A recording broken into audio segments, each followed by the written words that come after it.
The Lottery by Shirley Jackson. The morning of June 27th was clear and sunny, with the fresh warmth of a full summer day. The flowers were blossoming profusely, and the grass was richly green. The people of the village began to gather in the square, between the post office and the bank, around 10 o'clock. In some towns there were so many people that the lottery took 2 days and had to be started on June 26th. But in this village, where there were only about 300 people, the whole lottery took less than 2 hours, so it could begin at 10 o'clock in the morning and still be through in time to allow the villagers to get home for noon dinner. The children assembled first, of course. School was recently over for the summer, and the feeling of liberty sat uneasily on most of them. They tended to gather together quietly for a while before they broke into boisterous play, and that talk was still of the classroom and teacher, of books and reprimands. Bobby Martin had already stuffed his pockets full of stones, and the other boys soon followed his example, selecting the smoothest and roundest stones. Bobby and Harry Jones and Dickie Delacroix, the villagers pronounced his name Delacroix, eventually made a great pile of stones in one corner of the square and guarded it against the raids of the other boys. The girls stood aside, talking among themselves, looking over their shoulders at the boys, and the very small children rolled in the dust or clung to the hands of their older brothers or sisters.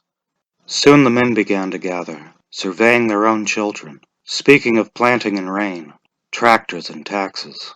They stood together, away from the pile of stones in the corner, and their jokes were quiet and they smiled rather than laughed. The women, wearing faded house dresses and sweaters, came shortly after their menfolk. They greeted one another and exchanged bits of gossip as they went to join their husbands. Soon the women, standing by their husbands, began to call to their children, and the children came reluctantly, having to be called 4 or 5 times. Bobby Martin ducked under his mother's grasping hand and ran, laughing, back to the pile of stones. His father spoke up sharply, and Bobby came quickly and took his place between his father and his oldest brother. The lottery was conducted, as were the square dances, the teenage club, the Halloween program, by Mr. Summers, who had time and energy to devote to civic activities. He was a round-faced, jovial man, and he ran the coal business, and people were sorry for him, because he had no children and his wife was a scold. When he arrived in the square, carrying the black wooden box, there was a murmur of conversation among the villagers, and he waved and called, "Little late today, folks." The postmaster, Mr. Graves, followed him, carrying a 3-legged stool. The stool was put in the center of the square, and Mr. Summers set the black box down on it. The villagers kept their distance, leaving a space between themselves and the stool, and when Mr. Summers said, "Some of you fellows want to give me a hand?" there was a hesitation before 2 men. Mr. Martin and his oldest son, Baxter, came forward to hold the box steady on the stool while Mr. Summers stirred up the papers inside it. The original paraphernalia for the lottery had been lost long ago, and the black box now resting on the stool had been put into use even before Old Man Warner, the oldest man in town, was born. Mr. Summers spoke frequently to the villagers about making a new box, but no one liked to upset even as much tradition as was represented by the black box. There was a story that the present box had been made with some pieces of the box that had preceded it, the one that had been constructed when the first people settled down to make a village here. Every year after the lottery, Mr. Summers began talking again about a new box, but every year the subject was allowed to fade off without anything's being done. The black box grew shabbier each year. By now it was no longer completely black, but splintered badly along one side to show the original wood color, and in some places faded or stained. Mr. Martin and his oldest son, Baxter, held the black box securely on the stool until Mr. Summers had stirred the papers thoroughly with his hand. Because so much of the ritual had been forgotten and discarded, Mr. Summers had been successful in having slips of paper substituted for the chips of wood that had been used for generations. Chips of wood, Mr. Summers had argued, had been all very well when the village was tiny, but now that the population was more than 300 and likely to keep on growing, it was necessary to use something that would fit more easily into the black box. The night before the lottery, Mr. Summers and Mr. Graves made up the slips of paper and put them in the box, and it was then taken to the safe of Mr. Summers' coal company and locked up until Mr. Summers was ready to take it to the square next morning. The rest of the year, the box was put away, sometimes one place, sometimes another. It had spent 1 year in Mr. Graves' barn and another year underfoot in the post office, and sometimes it was set on a shelf in the Martin grocery and left there. There was a great deal of fussing to be done before Mr. Summers declared the lottery open. There were the lists to make up, of heads of families, heads of households in each family, members of each household in each family. There was the proper swearing in of Mr. Summers by the postmaster as the official of the lottery.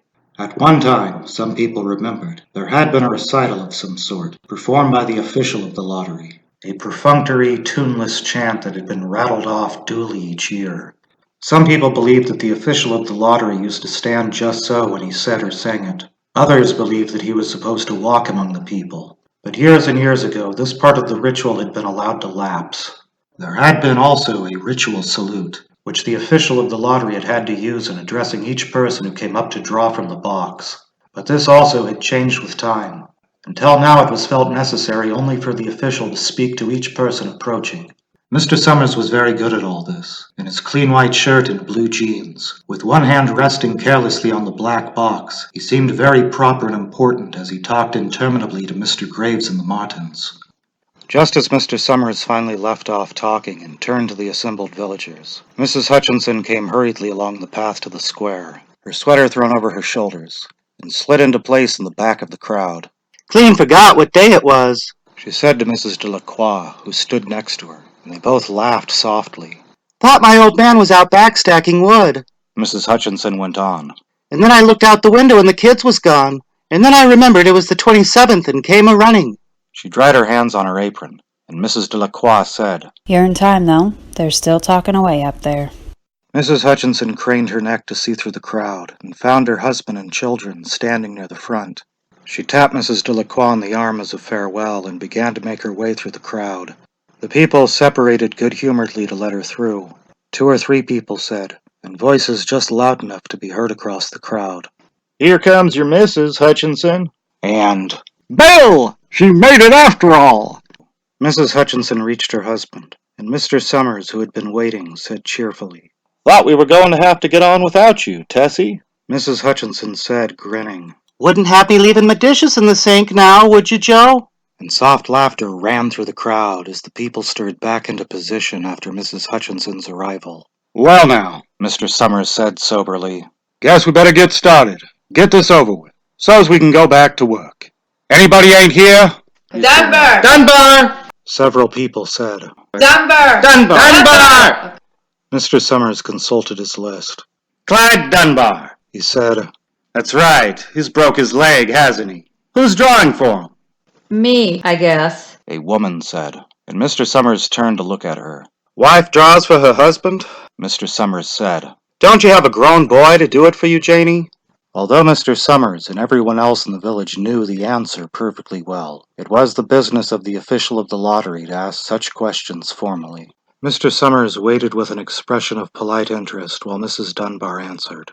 Horace is not but 16 yet. Mrs. Dunbar said regretfully. Guess I gotta fill in for the old man this year.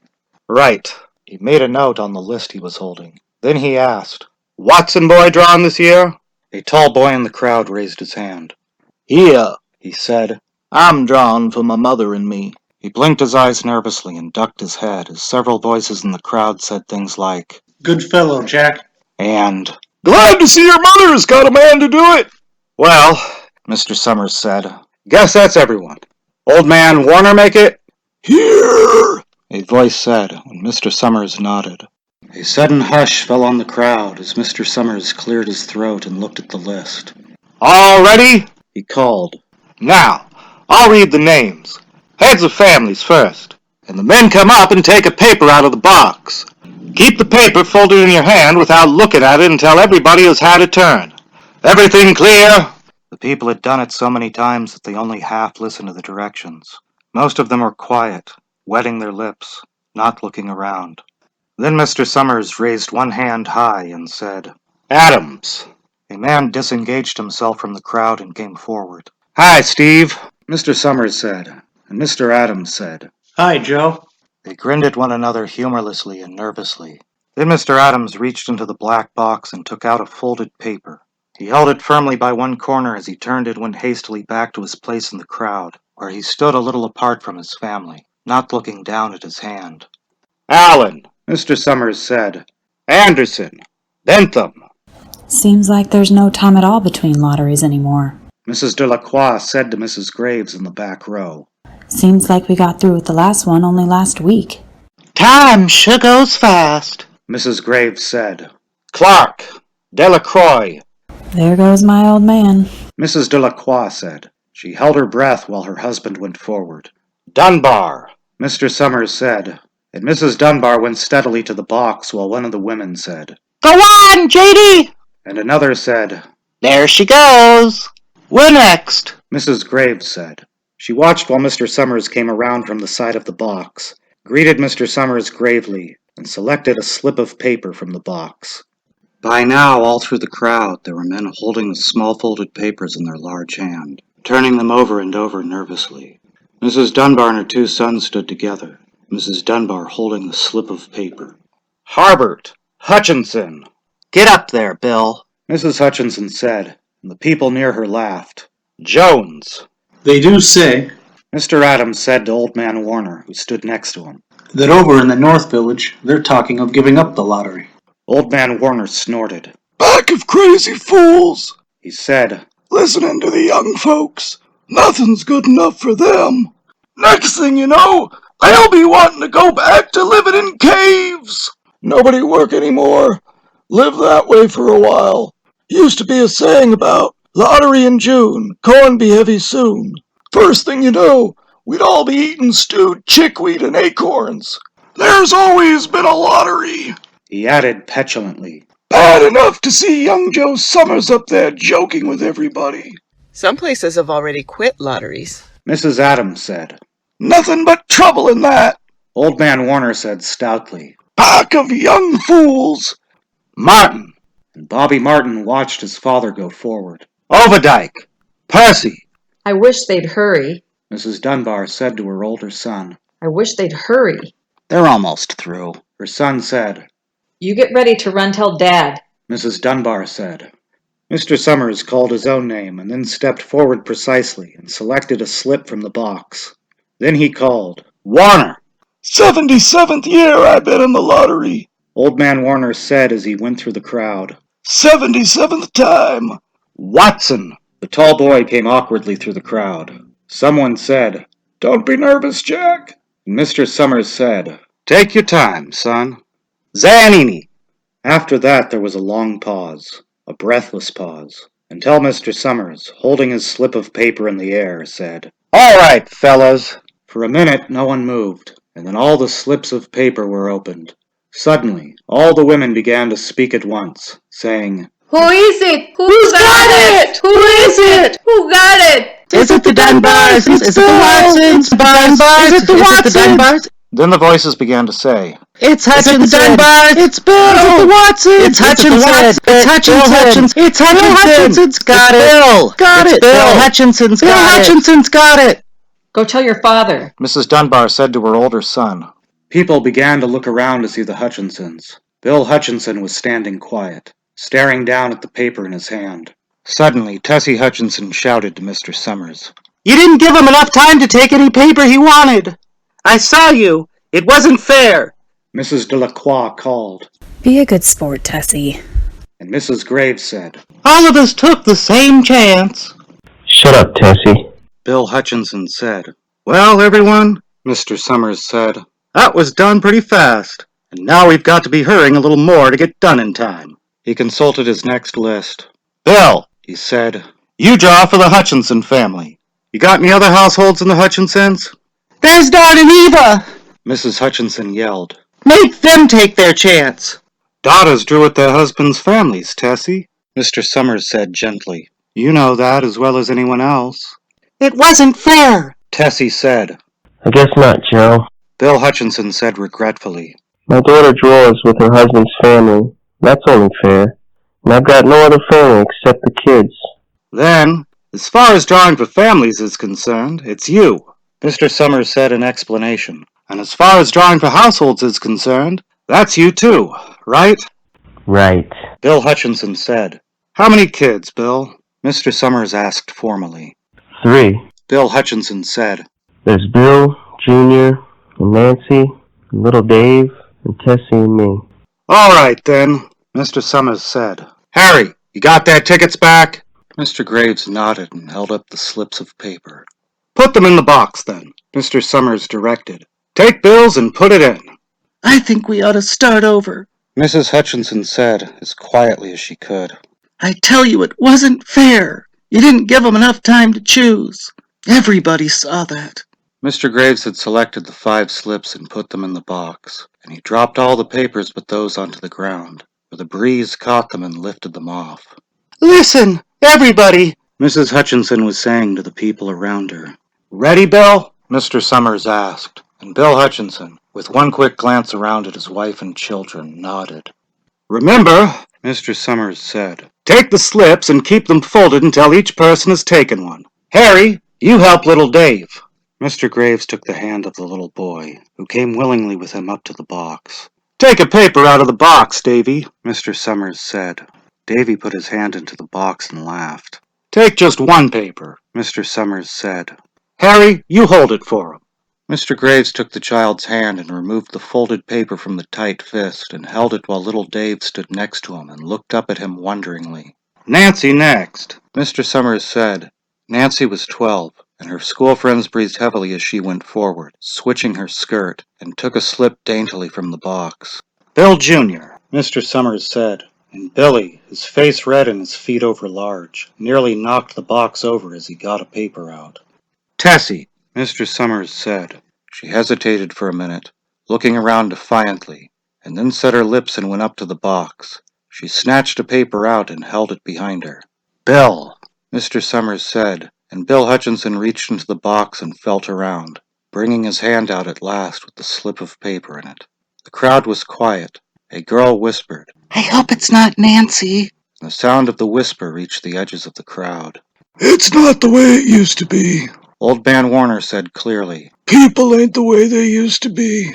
all right, Mr. Summers said. open the papers. Harry, you open little Dave's.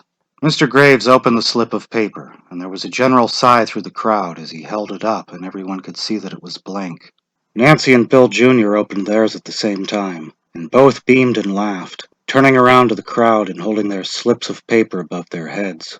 Tessie, Mr. Summers said. There was a pause, and then Mr. Summers looked at Bill Hutchinson, and Bill unfolded his paper and showed it. It was blank. it's Tessie. Mr. Summers said, and his voice was hushed. Show us a paper, Bill, Mr. Summers said. Bill Hutchinson went over to his wife and forced the slip of paper out of her hand. It had a black spot on it, the black spot Mr. Summers had made the night before with the heavy pencil in the coal company office. Bill Hutchinson held it up, and there was a stir in the crowd. All right, folks, Mr. Summers said. let's finish quickly. Although the villagers had forgotten the ritual and lost the original black box, they still remembered to use stones. The pile of stones the boys had made earlier was ready. There were stones on the ground with the blowing scraps of paper that had come out of the box. Mrs. Delacroix selected a stone so large she had to pick it up with both hands and turned to Mrs. Dunbar. Come on, hurry up. Mrs. Dunbar had small stones in both hands, and she said, gasping for breath, I can't run at all. You'll have to go ahead and I'll catch up with you. The children had stones already, and someone gave little Davy Hutchinson a few pebbles. Tessie Hutchinson was in the center of a cleared space by now, and she held her hands out desperately as the villagers moved in on her. It isn't fair, She said. A stone hit her on the side of the head. Old Man Warner was saying, Come on! Come on, everyone! Steve Adams was in the front of the crowd of villagers, with Mrs. Graves beside him. It isn't fair. It isn't right. Mrs. Hutchinson screamed, and then they were upon her.